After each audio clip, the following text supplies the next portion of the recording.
That crying sound is the worst. But what if I told you that everything you think you know about stopping it is wrong? I found some insane research that reveals the real secret to a calm baby, and you will not believe how simple it is. It has nothing to do with what you do when they're crying. Look, we've all been there. Your baby is screaming and you do literally anything to make it stop. But what if I told you the biggest mistake you're making is trying to fix the crying while it's happening? The real secret is something you do when they're totally calm. So get this, scientists did this crazy experiment called the still face paradigm. I'm not even kidding, that's what it's called. They had moms play with their babies, then go completely still-faced and unresponsive for a minute, and then start playing again. It sounds nuts, but they measured everything, even the baby's heart rate, to see how fast they recovered. And their number one finding is going to blow your mind. The secret to making your baby handle stress is built during normal playtime. You are literally training them to be calm. And you need to start doing this right now. This isn't about stopping tantrums when they're 2 years old. This is about building their brain in the first year of life. The study showed the most important window is between 3 and 6 months old. You are literally building their future ability to handle stress. And here's the craziest part. The calmest babies weren't the ones who never got upset. The calmest babies were the ones whose parents used a secret pattern during playtime. It's not about stopping them from getting frustrated. It's about teaching them how to recover from it.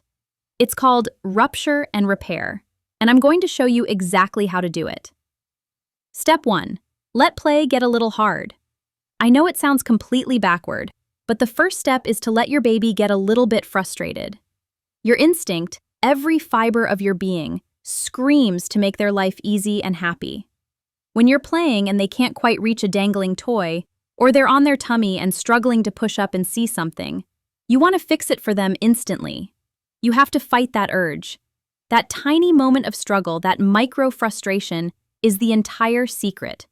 You're not being mean, you're being a coach. You are letting their brain do a single, crucial repetition at the emotional gym. This tiny, manageable moment of stress is what the researchers call a rupture. It's a small tear in the fabric of their perfect contentment. You're showing them that a little bit of difficulty isn't a catastrophe. Just let them squirm and work at it for a second. This is the absolute foundation of the whole method. This directly mirrors the still face experiment, where the baby experienced the stress of a sudden disconnection. By creating these mini ruptures in a safe play environment, you are giving your baby low-stakes practice for handling the bigger stresses in life. You're training their nervous system to not immediately hit the red alert panic button the second things aren't perfect, which is the root cause of so many crying meltdowns. But just letting them struggle isn't the whole story. What you do in that critical moment while they're frustrated is actually the most powerful part of the entire process.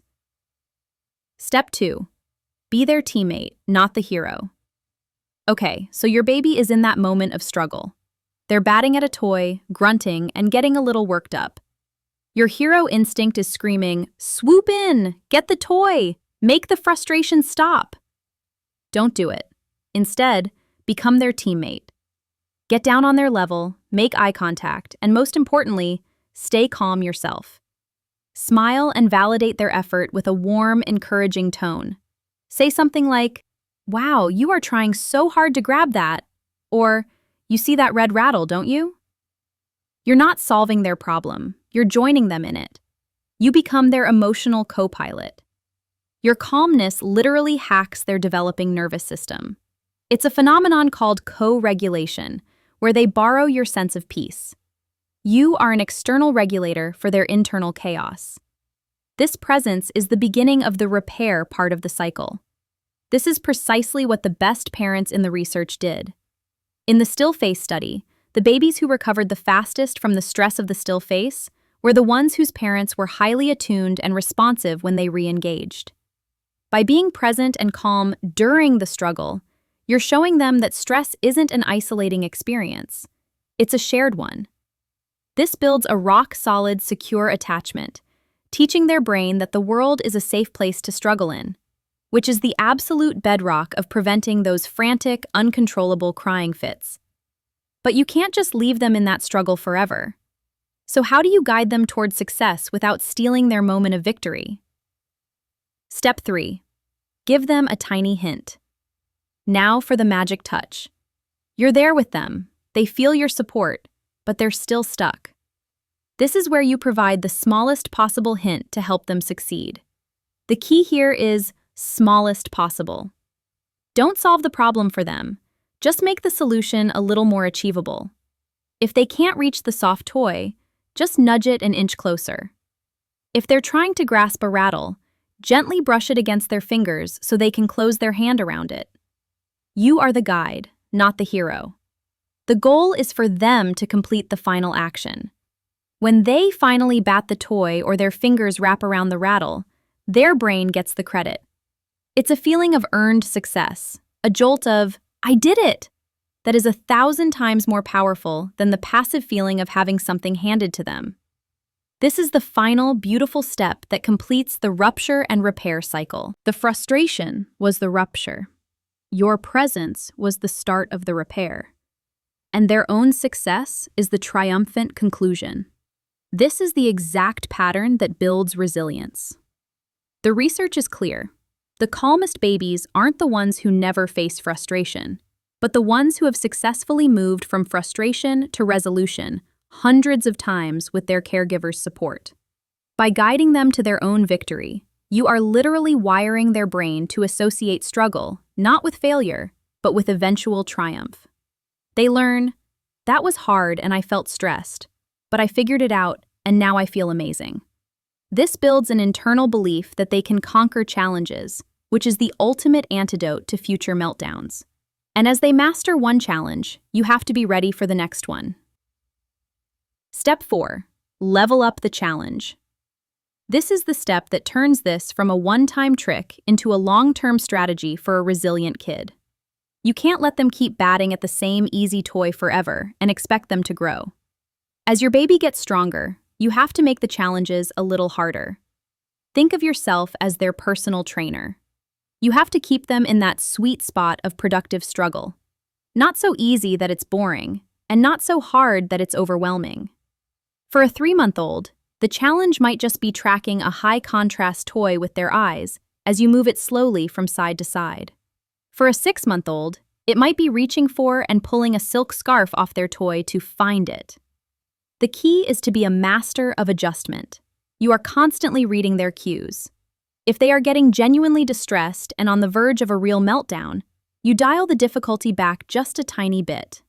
Make the toy a little easier to reach. Move the scarf so it only partially covers the toy. You haven't failed, you've just recalibrated.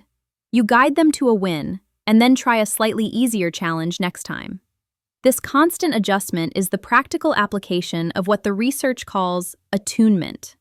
The parents of the most resilient babies in the still face study were like dance partners, always exquisitely in sync with their baby's abilities. They ensured the rupture was never too big for a successful repair to occur.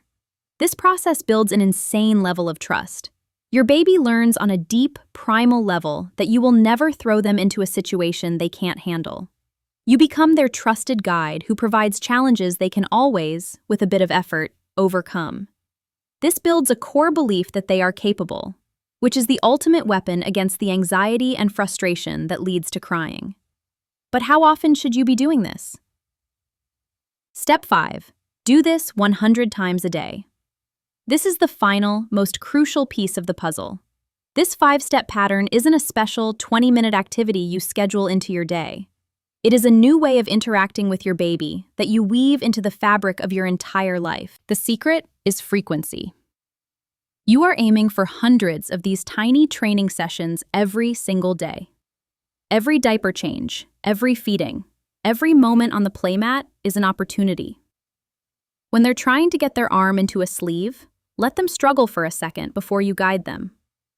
When they drop a teether from your lap, don't just grab it. Point to it, say, "Uh-oh," and let them try to figure out the problem for a moment. Each time you let them experience a micro-rupture and guide them through a successful repair, You are making one more deposit in their calmness bank account. One deposit is nothing, but thousands of them build a massive reserve of resilience they can draw from for the rest of their life. This is the ultimate takeaway from the research. The babies who recovered well from the stress of the still face experiment did so because this responsive, supportive pattern was the story of their relationship with their parent. The study was simply a snapshot of the results of thousands of previous interactions. By making this your default mode of parenting, you are fundamentally shaping the architecture of their brain. You are building the neural pathways for stress regulation.